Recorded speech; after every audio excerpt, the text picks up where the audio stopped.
Welcome to the Baseface Network. Halo guys. Kita dari kelompok 3 udah ada di Museum Raja Ali Haji nih.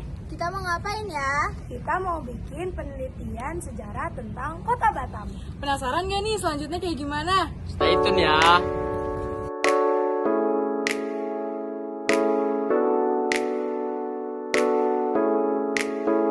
Nah, sebelum masuk ke proses penelitiannya, kalian udah tahu belum nih soal sejarah singkat soal Kota Batam? Jadi, nama Pulau Batam yang sekarang terkenal dengan nama sebuah kota yang maju di Provinsi Kepulauan Riau sudah lama dikenal. Sebuah PKP POC tahun 1975 yang kini tersimpan di perpustakaan Universitas Leiden mencantumkan nama Pulau Batam dengan nama Pulau Bintan. Dengan kata lain, bahwa Pulau Batam telah melewati perjalanan sejarah yang panjang sehingga menjadi sebuah kota maju yang bisa kalian lihat seperti sekarang ini.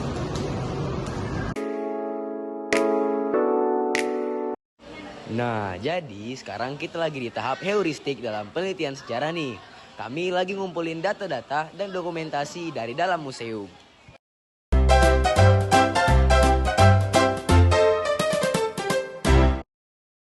Dari museum ini dijelasin perkembangan Kota Batam dari beberapa babak, yaitu dari Riau Lingga sampai masa Kota Batam.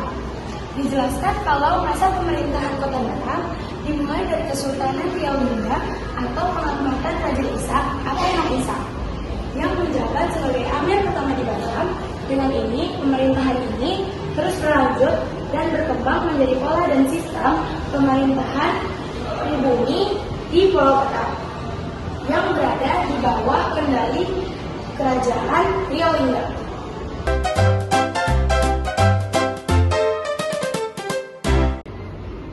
Untuk di zaman Belanda, dijelaskan dari tim Disputbar Kota Batam yang menelusuri Pulau Boyan, dikatakan Pulau Boyan ini menyimpan sejarah di era pendudukan Belanda pada masa silam.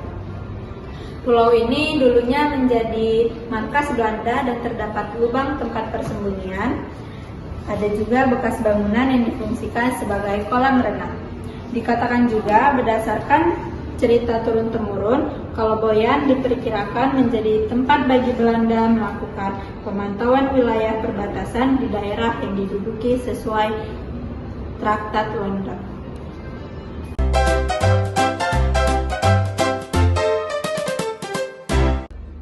Pada zaman kependudukan Jepang, karena kawasan Kepulauan Riau terletak di tengah-tengah jalur strategis, menjadi daerah Indonesia yang pertama dilanda perang Asia Timur Raya yang digagas oleh bangsa Jepang pada akhir 1941. Pagi-pagi pada tanggal 14 Desember 1941, kota Tarempa yang merupakan ibu kota distrik Siantan diserang 3 Sukhoi pesawat terbang Jepang beserta kota-kota lain di Kepulauan Riau.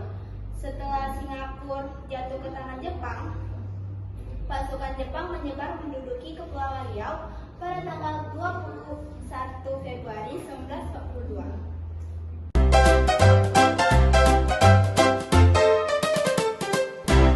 Selanjutnya, pada zaman kemerdekaan Indonesia, sama seperti daerah lain di Nusantara, menyerahnya Jepang ke Sekutu tersiar ke Kepulauan Riau, tapi karena terbatasnya sarana komunikasi, masyarakat Kepulauan Riau agak terlambat menerima informasi.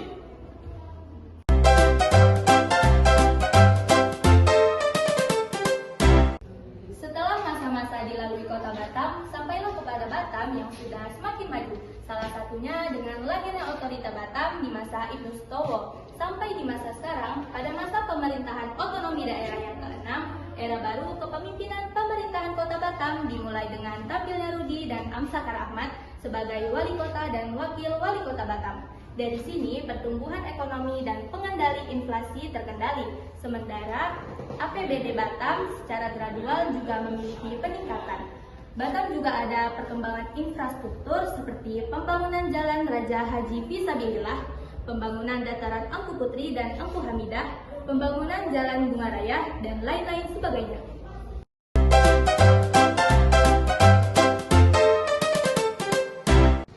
Oke guys, jadi tadi kita sudah tahu mengenai sejarah-sejarah adanya Batam. Nah, yang berkaitan juga dengan adanya Museum Raja Ali Haji ini. Jadi, biar nggak makin penasaran lagi, yuk kita tanya langsung dengan salah satu narasumber yang ada di Museum Raja Ali Haji ini. Yuk ikuti saya.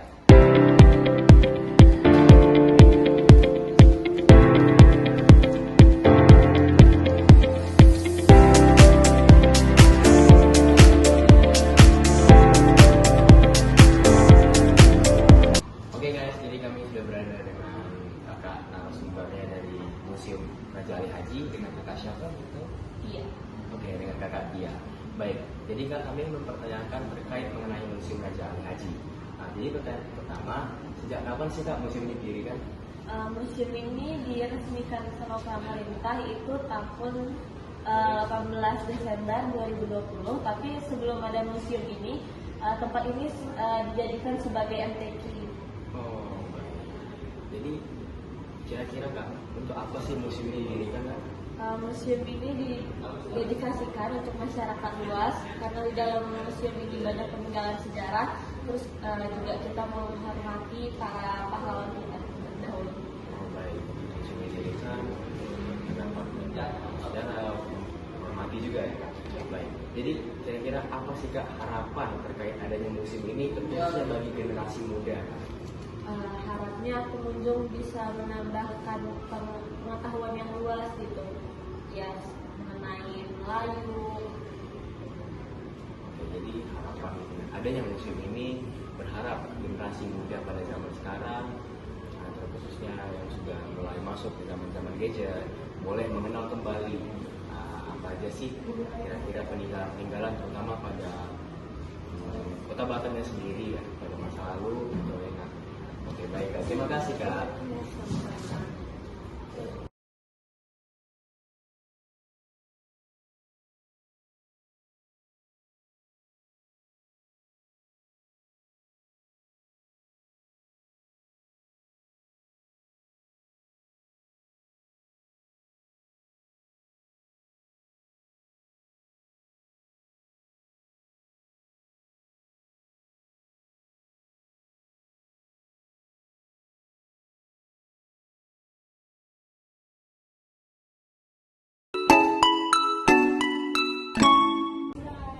Oke guys, jadi itu aja sejarah singkat dari Kota Batam yang bisa kami dari kelompok 3 jelasin.